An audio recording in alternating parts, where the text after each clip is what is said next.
Live from Washington, D.C., this is Balance of Power with Joe Mathieu. The winner of the Nobel Peace Prize visits the White House. Welcome to the Thursday edition as Venezuela's opposition leader, Maria Corina Machado, lunches today with President Trump just as the White House considers potential strikes against Iran. We'll get the latest on this split screen from Bloomberg's Tyler Kendall in just a moment with insights from Heather Conley at the American Enterprise Institute. We'll talk with Republican Senator Ted Budd of North Carolina as senators prepare to head home without a deal on health care, and Republican Congresswoman Nicole Malliotakis of New York. We'll have our panel with us as well. Rick Davis and Jeanne Zaino for the hour. Thanks for being with us on the Thursday edition on Bloomberg TV and radio. Markets chugging along here despite great uncertainty when it comes to geopolitics. And that's where we begin our coverage this hour. I'll let you know that Senator Ted Budd is going to be with us a bit later, along with Congresswoman Nicole Malliotakis of New York. Before we get that far, the news involving Iran is what did not happen last night. There were no strikes, as some anticipated.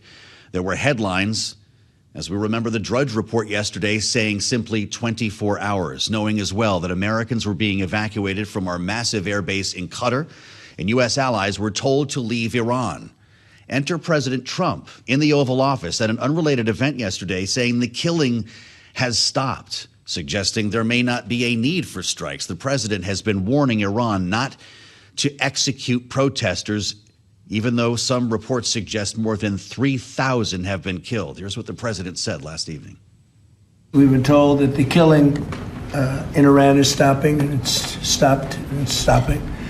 And there's no plan for executions or executions. I'm sure if it happens, we'll all be very upset. We're going to watch it and see what the process is, but we were given a very good statement by people that are aware of what's going on. The president suggesting the violence has stopped or is stopping. Unclear which are true, but Lindsey Graham is taking issue. This is, of course, a close ally of the president, the Republican from South Carolina, on Twitter, writing, "Every indication that I've seen says the Iranian regime's killing of protesters is still very much in full swing. The death toll," he writes, "is mounting by the hour, hoping that help is on the way," referring to a post from Donald Trump himself on Tuesday when he wrote in all caps, "Help is on the way." Tyler Kendall, Bloomberg Washington correspondent, with us now with the latest on this and the other geopolitical reverberations at the White House. Tyler, are we to believe that strikes are off the table? Well, this marks a shift in the messaging from President Trump. But to your question, the potential for military strikes still do remain on the table, though his comments that you just heard there, along with this being paired with comments from a top Iranian official appearing to rule out the potential to carry out executions, seemed to narrow this window that a U.S. attack on Iran was imminent. But of course, as you outlined, this came just one day after President Trump urged Iranians to continue protesting and also said that help was on the way. So our analysts at Bloomberg Economics say that perhaps this could be strategic ambiguity. At this point, it's just too early to rule anything off the table. And there's a few different signs that we're watching. You mentioned one of them. The U.S. did redeploy troops in Qatar and other American military bases in the region as tensions escalate. And we know that President Trump has been briefed every day this week on potential options in Iran, from airstrikes to cyber attacks to maybe diplomacy, though President Trump earlier this week in a post on Truth Social said he was canceling all meetings between U.S. and Iranian officials. Now, of course, President Trump's threats have been heightened over the past week on the heels of the U.S. operation in Venezuela, capturing Nicholas Maduro, but also the fact that reports have shown that the death toll has been rising. Statistics cited by Bloomberg News from the Iran Human Rights Group estimate that at least 3,400 protesters have died, making this one of the deadliest crackdowns in the country in decades, Joe. I want to ask you quickly, Tyler, about Venezuela. Well, we have quite the guest at the White House today, Maria Corina Machado. She could be in the building. It's hard to tell because press not invited to the lunch. This is the winner of the Nobel Peace Prize, the opposition leader in Venezuela. The timing is remarkable, having heard from the president in that same Oval Office conversation. Delcy Rodriguez, the acting leader of Venezuela, is a, quote, really terrific person, unquote. to be a fly on the wall today. Right. I mean, this is a high stakes meeting considering the backdrop here that the Trump administration has opted to work with those that are remaining in the government left behind by Nicolas Maduro instead of urging for this quick transition to democracy. And that cordial relationship that you just outlined could pose problematic for Machado and complicate things, considering that the White House has suggested that she may not be a viable leader for the country. Now, she's seeking to mend ties with the president, the foreign pooler, and the notes that we get ahead of this visit from the White House indicated that she's going to be very complimentary of President Trump. She's going to urge him to release political prisoners. And she's basically seeking to mend ties here, as a poll conducted for Bloomberg News finds that 51.6% of Venezuelans living in the country think that she should be the one to assume power. But Joe, as you well know, this administration often talks about the need to get Venezuela on more sound economic footing before they can talk about setting any potential election dates. And our reporting indicates that there are advisors that feel that Delcy Rodriguez may be a better pick for a gradual transition away from the hardline Maduro government instead of Machado assuming power. So we'll see where this goes, but a high stakes meeting today, importantly, behind closed doors. Yeah, we'll see if they open things up. And of course, we'll bring you in the room if they do. Tyler, thank you as always. Tyler Kendall, Bloomberg Washington correspondent, with some really interesting reporting as we get back to the matter involving Iran. Before we're joined by Heather Conley, NBC reporting that the president is unconvinced by the military options he's been presented. As Tyler said, he's been briefed every day this week. Trump's advisors not able to guarantee to him that the regime would quickly collapse after an American military strike. Remembering, as we discussed yesterday, the USS Jerry Ford was redeployed from the Mediterranean to the Caribbean because of all of this business with Venezuela. Maybe that made a difference here, with concerns that we do not have all the assets in the region that would be needed to guard against an aggressive Iranian response. Let's bring in Heather Conley, non-resident senior fellow at the AEI, former Deputy Assistant Secretary of State for the Bureau of European and Eurasian Affairs. Always look forward to your being with us. Heather, thank you for joining.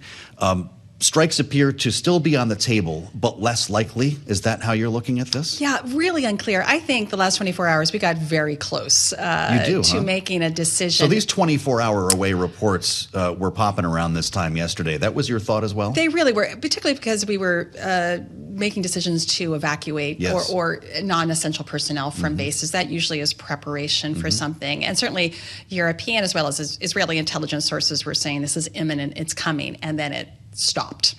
And it feels like we're unrolling it a little bit. Some sources close to President Trump are suggesting this pause is because there's a bigger plan. I don't know if that's true or not, but clearly there's a couple of factors here. Number one, just our military capabilities in theater. As you mentioned, I think our Gulf allies have pressed very hard to think very carefully before we do this. And I said, I think the president does need to think very carefully about this decision, because it could unleash some really significant regional instability across the Middle East. Well, yeah, and we heard these stories as well last summer when the first strikes were conducted. There's been reporting that we're moving another carrier strike group from the Pacific. I don't know if that's the Lincoln or what would end up in the Mediterranean. Might we be waiting for that? Yeah, I mean, and there are different, it's reported it's the Lincoln. We don't know that for confirmation. And carriers take anywhere between 2 to 3 weeks, potentially.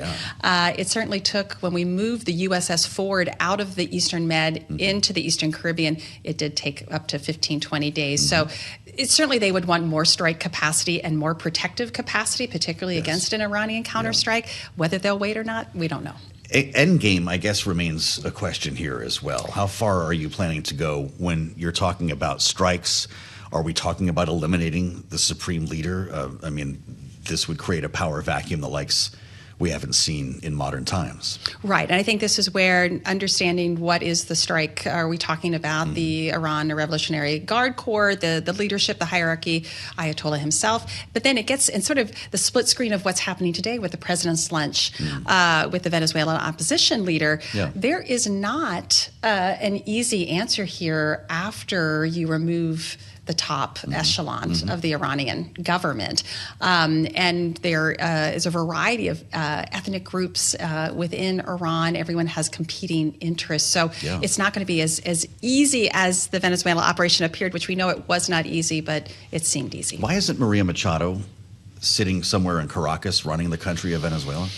Well, again, this is the decision about when you remove the top individual, the system remains. You have to remove the system. And I think everyone but Maduro is still there. The White House really, I think, made a calculated decision that it was more important for them to have control over the situation and to give Delcy Rodriguez to control this so they could achieve their aims, which is obviously control over the Venezuela energy sector. We just got a breaking story here, and I'm not trying to sneak up on you, but you're gonna be fascinated by this.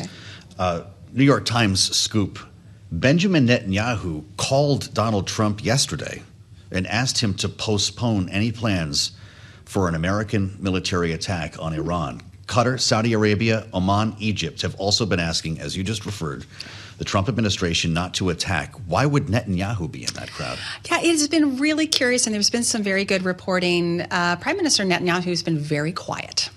Which is unusual because we come to think that really one of the key goals of Israel has been exactly regime change to completely transform Iran away from, obviously building nuclear weapons and attacking, annihilating Israel. But it's strange. I mean, we can only suppose. We need to hear from the Israeli government itself. But I think, again, it's just regional instability. Look, the Israeli government is stretched and military. Gaza, Syria, South Lebanon. And we blew a lot of our missile interceptors and our defensive needs during the 12-day war. We have to make sure that we are prepared for an Iranian counterattack. So that could be one explanation. But again, you'd think the 12-day war was a real boon in some ways to the prime minister. It unified Israeli society. He got a popularity bump. He's looking at an election this year. But that sends a message that when the leaders are saying, we're not ready for this, or we want you to wait. Well, do we not believe reports that Netanyahu asked Trump to strike Iran again when he was last in town? Well, this was their meeting in Mar-a-Lago at the end of the year. They were completely on the same page. So yes, I think we don't quite understand what's underneath this. It could be military preparedness. Just need to wait a little bit. It could be take some time to plan for this. You're not ready for this if you do decide to take. Maybe there's new intelligence.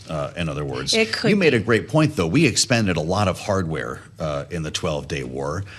We also destroyed a lot of hardware in Iran, and the idea that this window would not be open forever, having pounded their air defenses, is that still the case? So I think there's a high degree of confidence that Iran has not had an opportunity to rebuild its air defenses, and yes, the Israelis did really decimate that. But they haven't eliminated the missiles from Iran, and this is where we've seen, even at the end of 12 days, some of the Iranian missiles were beginning to have some impact against Iron Dome.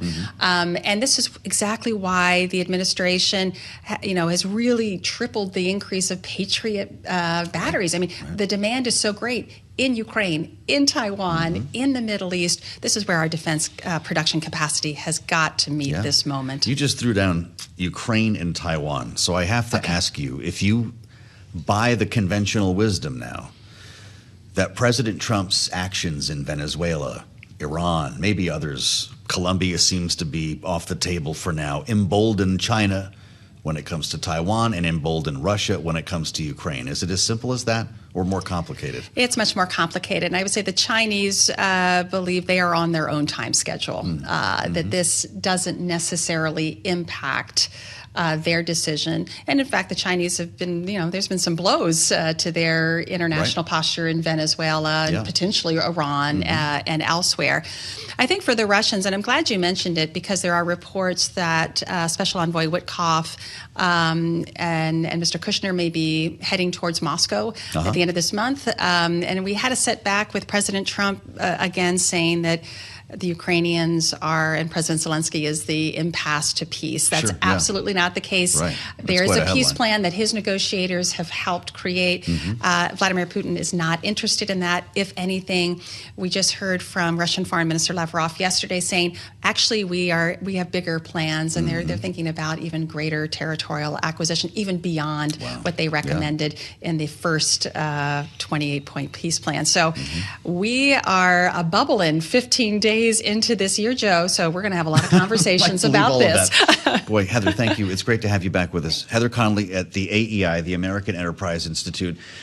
At another dangerous moment in time, I want to take a quick pass with our panel on everything that we just talked about. Bloomberg Politics contributors Rick Davis and Jeanne Zaino are with us. Rick is partner at Stonecourt Capital, Republican strategist. Rick, is the president just playing a bit of a shell game here? I remember the last time he told us we'd have 2 weeks. The bombing started within 24 hours. Yeah, I think that you could be seeing a psyops kind of effort, to distract what's going on the ground, buy some time to get, various troops in position. And that's certainly been the case in the past, as you mentioned. But also, it's kind of hard to tell what's happening on the ground. We're not getting good information. The communications have been jammed by the regime.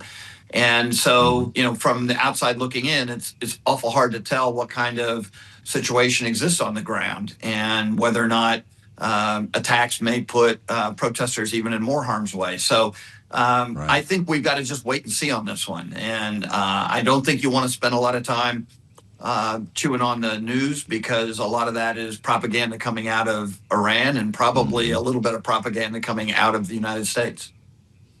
Well, and apparently there's something coming out of Israel now. If you're just joining us, Benjamin Netanyahu, according to the New York Times, spoke with Donald Trump yesterday and asked him to postpone plans to strike Iran. We'll have more with Jeanne Zaino and with Rick Davis. Our panel is with us for the hour. And coming up, our conversation with Senator Ted Budd, the Republican from North Carolina, with much to discuss here on the congressional agenda, government funding, and health care. It's all straight ahead on Balance of Power on Bloomberg TV and radio.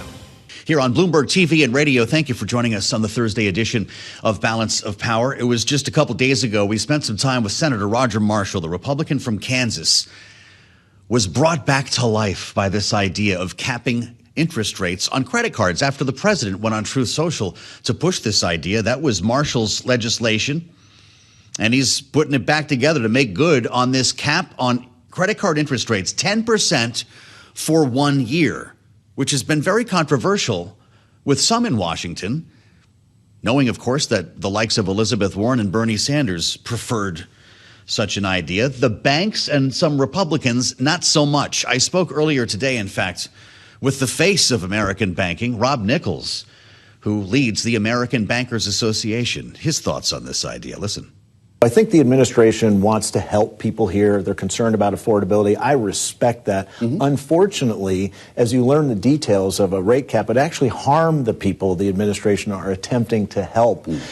Tens of millions of Americans would lose their credit cards. That would have spillover impacts on airlines, on restaurants, on retailers, on hotels. That would create a negative economic downward spiral in the economies. This is where we start our conversation with Senator Ted Budd, the Republican from North Carolina, is back with us live from Capitol Hill on Bloomberg TV and radio. And Senator, it's great to see you. We spent some time with your colleague Tom Tillis last evening, and it's great to make this whole now for the state of North Carolina. I'm wondering your thoughts on capping credit card rates, knowing you've got some pretty big banks in your state. The likes of Bank of America might not love this idea. Do you? Well, it's not about the big banks. It's about helping folks. And I think Rob was right. The folks that they are trying to help right now, this actually would hurt. You've got about $3.6 trillion of our economy going through credit cards right now. That's about 12% of our GDP. And ultimately, you're going to have you're going to have 100 million people. You're going to have a lot of people that will not have access to credit if they cap this. Because remember, these are risk-adjusted rates. And if all of a sudden you cap it at 10, there's a lot of folks that don't fit under that. I don't want to encourage consumer debt. I don't want somebody to finance a pair of sneakers, but there are a lot of people that have pop-up medical expenses or a quick home repair that they don't have any other avenue to. And if you cap this, you're going to move a lot of people off of this. And then if they need money for an emergency, they're going to end up going to loan sharks. So I think the people that you're trying to help, it actually doesn't, and it's a bad idea. Okay, well, not mincing words there. You know, we heard from the CFO at JP Morgan Chase when the earnings report hit earlier this week, Senator. A pretty interesting take. Jeremy Barnum said, our belief is that actually this will have the exact opposite consequence to what the administration wants. That's basically what you're saying. Have you delivered that message to the White House? I have. I've been very consistent on this. I mean, this idea just keeps coming up like a zombie every few years. Long before I was ever in Congress, I was just trying to, manage a young family, and I had a debit card that actually got airline points years and years ago, and that's how, we would travel as a family, but I was using a debit card. But after the first Durbin Amendment went through, which dealt with the interchange fees on debit cards, again, these debit cards went, they lost all the rewards. And then it moved people, it's fine with me, but it moved some people that didn't need to be on credit products into the credit world, thus encouraging some consumer debt. Again, I just say let the market handle this. You're trying to help people with affordability. Let's do permitting reform. There are so many things we can do on this other than this Durbin Amendment. I think it's a bad idea, and there's so many good things that we could be doing. Well, we talk about affordability and healthcare premiums fall into that category, which has been a raging debate on Capitol Hill. As you're getting ready to leave here to get back to the home district for some time, I'm just wondering how you're looking at the Moreno bill and other attempts to revive these expanded Obamacare subsidies. The open enrollment period is closing right now, Senator. Is it too late? Are we giving up the ghost on this? Will you be up with a new plan?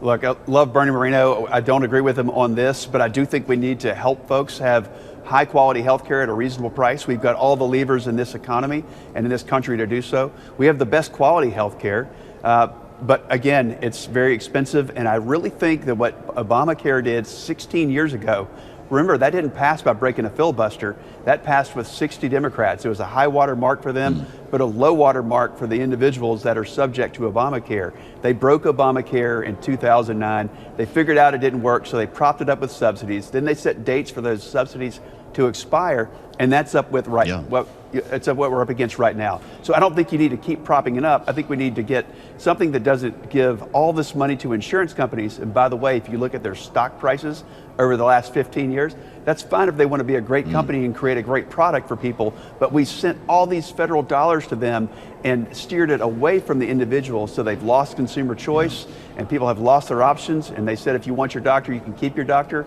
But that wasn't true. I think we need to give people more choice, more options, and put money in their pocket. I've also been looking at stocks in defense contractors, Senator, which have been cranking lately with just so much business. And now the new prospect of a 50% increase to $1.5 trillion defense budget, according to Donald Trump. You're on armed services, you're on intel. And I'm deeply curious to hear your thoughts about what's going on or not right now in Iran. The president last evening said the killing has stopped. Some softer rhetoric when it comes to the mass protests there. Caroline Leavitt, just now in the briefing room, says Donald Trump warned Iran of consequences for protester deaths, grave consequences if Iran killings continue. He spoke with Benjamin Netanyahu last evening, who reportedly asked him to postpone attacks. Do we need to strike Iran again, Senator? Is that next? Well, we want to do this. Anything we do, we want to do it in conjunction with our allies. We don't want to be a sole actor there. But again, we want to support the Iranian people who've been oppressed for the last 50-some years. It's been absolutely heartbreaking what's been going on since 1979 with the Ayatollah and the regime there. It's not the people, it's the regime, and anything we can do, whether it's sanctions, which he's placed on there. And again, I don't think after forever wars in the Middle East that the people want boots on the ground. We want an effect, but we don't want to be there forever. I think we love our young men and women in uniform too much to send them over there, especially on a long-term basis. But what you did see is a very precision strike in Iran back in June. And then more recently, you saw a very precision operation in conjunction with law enforcement on Maduro. So we get in, we get the effect done, we get out, no boots on the ground. You want to see a carrier strike group back in the Med? Reportedly, the Lincoln is on its way. Is that how you understand it?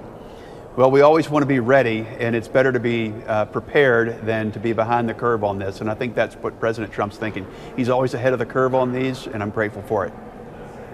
It's great to have you back, Senator. We appreciate the insights. Ted Budd, Republican from North Carolina, with us live from Capitol Hill as we reassemble our political panel. Bloomberg Politics contributors Jeanne, Zaino, and Rick Davis are with us. That was really interesting, to hear from Senator Ted Budd when it comes to credit cards and interest rates. Jeanne, you've obviously got a Republican in this case. As I mentioned, Bank of America is in his state in North Carolina. But it gives us a sense of some of the opposition the president might run into with this credit card issue. Is this DOA on Capitol Hill?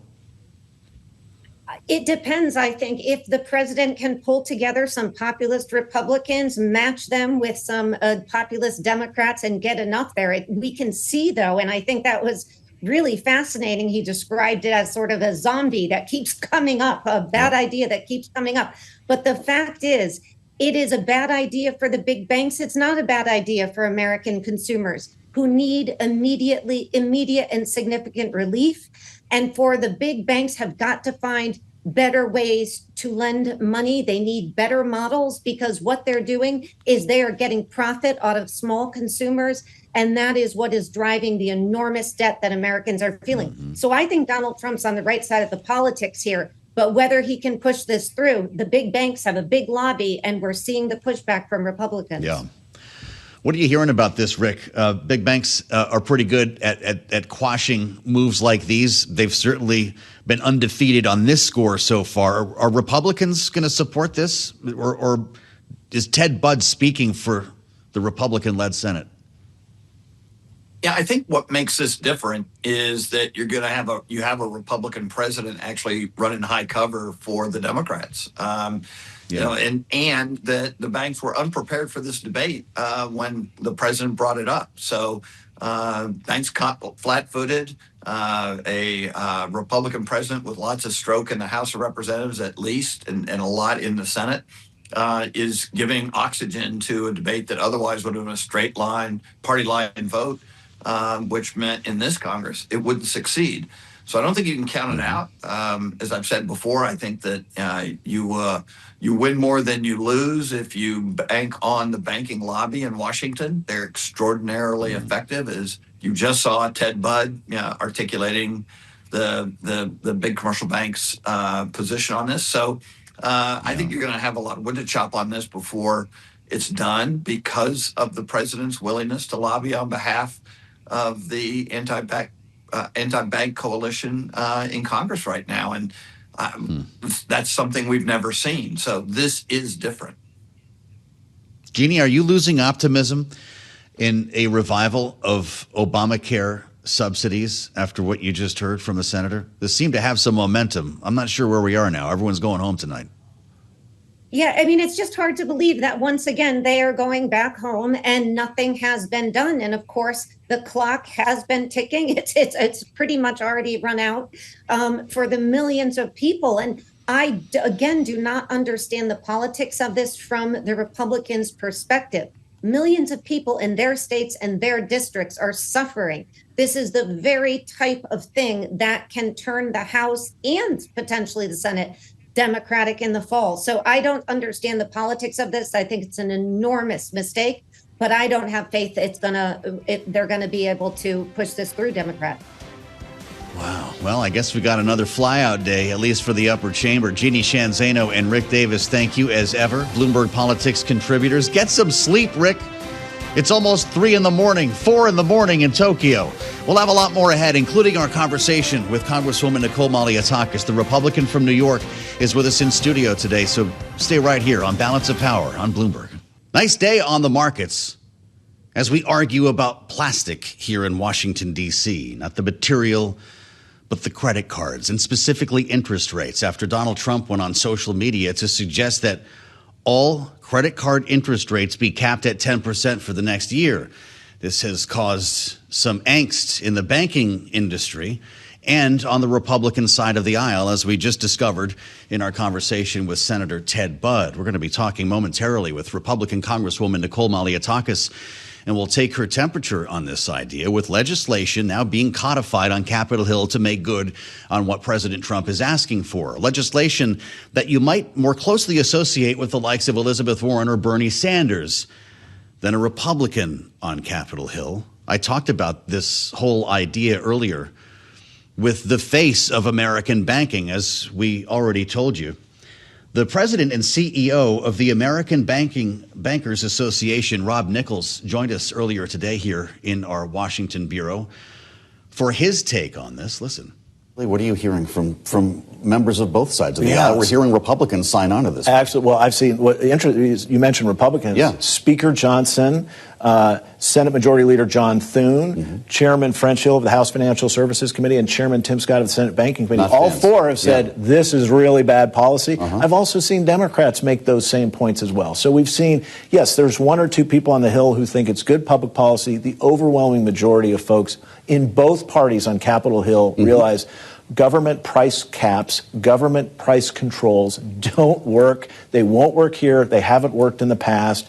And so we're going to continue to make our voice heard that there are other ways to help the American people. This is not a good one. We're going to play this to Senator Ted Budd a little bit later on. He's got Bank of America, obviously, in his state, and is one of the Republicans who did sign on to this. We're speaking to the consumer impact here. What would it mean for the banking business to be capped at 10%? Yeah, so well, first of all, for the American people, it would be terrible. So many tens of millions of people would lose their credit cards, so that's not good.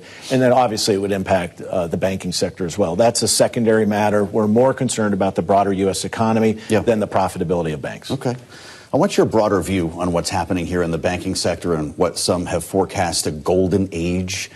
You look at a chart of Goldman Sachs or even some of the money center banks, they look like AI stocks recently. And I know we're grinding through some earnings reporting this week that is putting some noise around the banks. But I'm just wondering what you see in the year ahead when it comes to deregulation, when it comes to crypto, the IPO pipeline. This is Bloomberg, of course, from an institutional standpoint.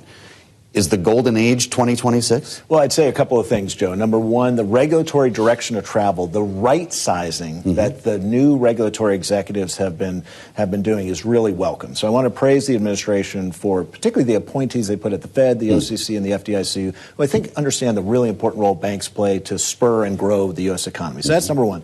Number two, on the M&A side that you alluded to, yes, I think there's going to be more of an openness towards M&A. I don't think every deal gets done, and that's fine. They should all be scrutinized. Every application should be scrutinized. But I think under the previous administration, there was a reluctance to allow these important partners and these important institutions to get together when there was a geographical or a cultural reason that it made a lot of sense for banks to merge. So I think there's an openness towards M&A, which is great. The regulatory right sizing in the direction of travel is great. And so I do think there's a positive path forward for the U.S. banking sector.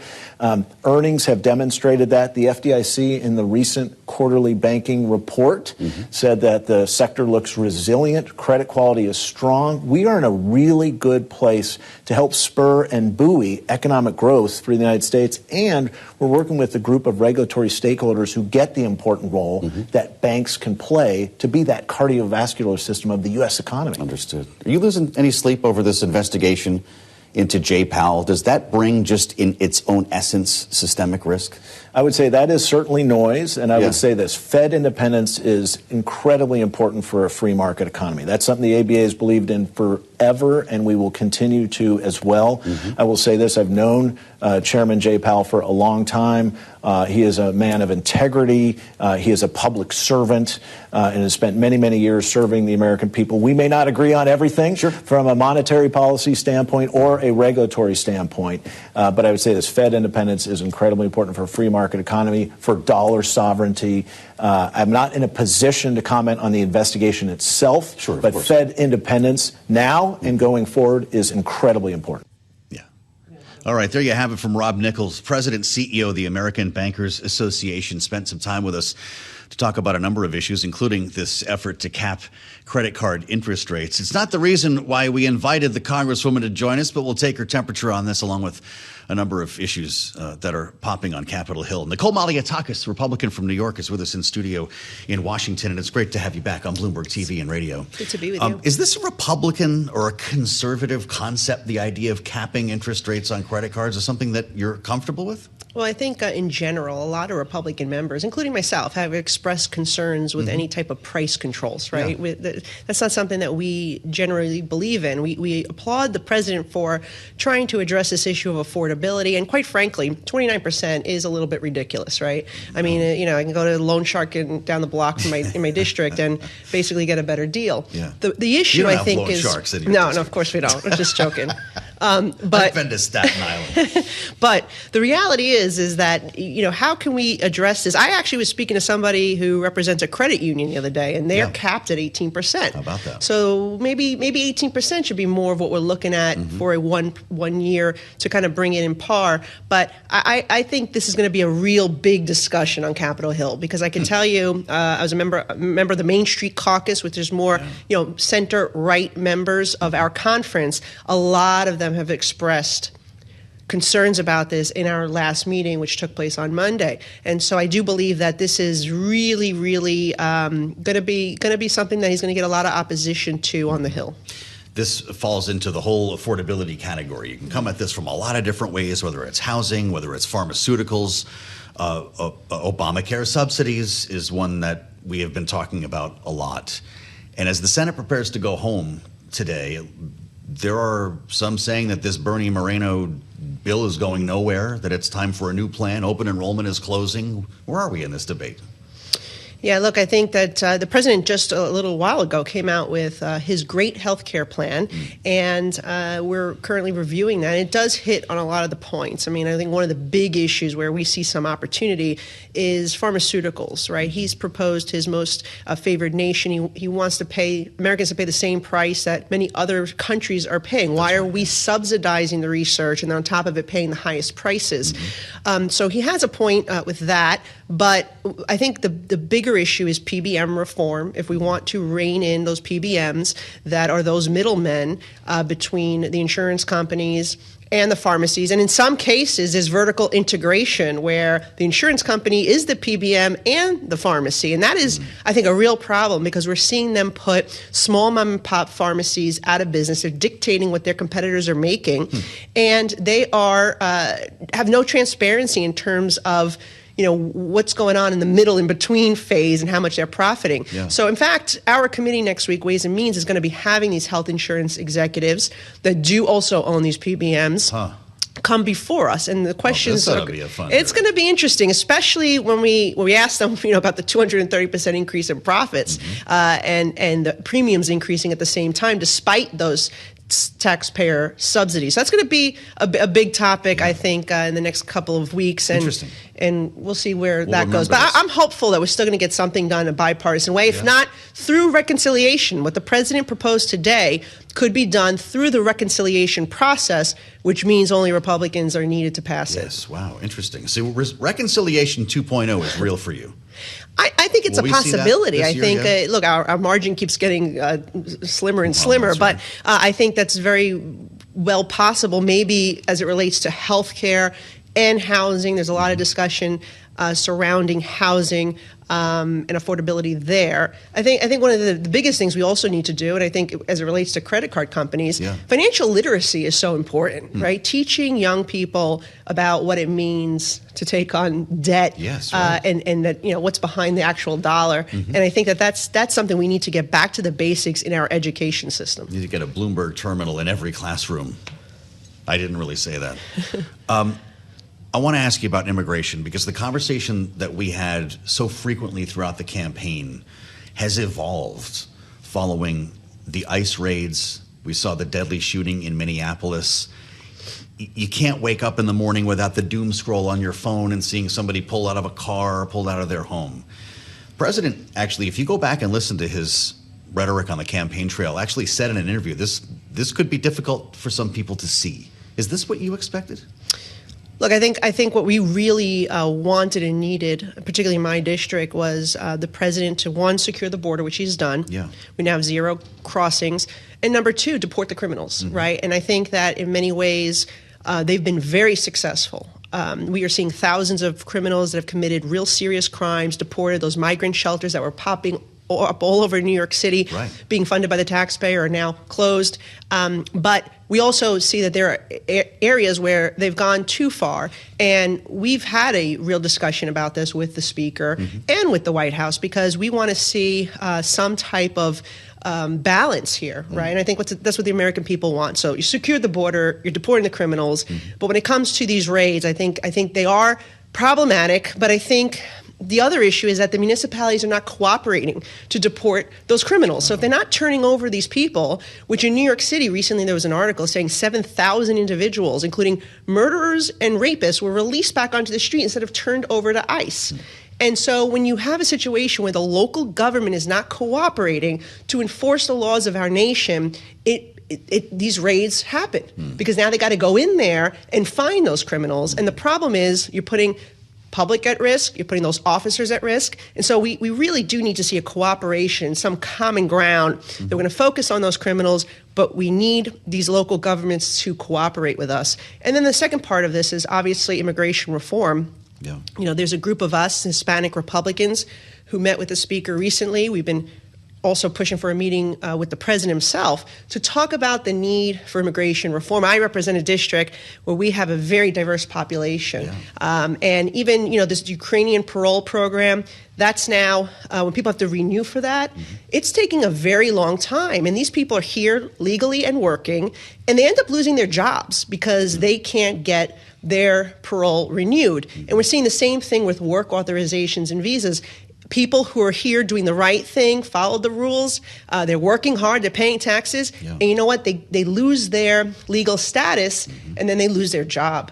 And unfortunately, we need to figure out a system that improves that and also gives more employers opportunities to hire foreign workers for jobs that they cannot fill with Americans. Well, that was a comprehensive answer, and I only have a minute left. I want to just see your thought on the discord over these ICE raids impacting the budget for DHS. Could this hold up funding at the end of the month? Quite frankly, I think the Democrats are playing politics here with this. I think that, first of all, we just gave billions of dollars to our ICE to be able to carry out these deportations in the reconciliation bill, where you're going to see some impact if they choose to take this route.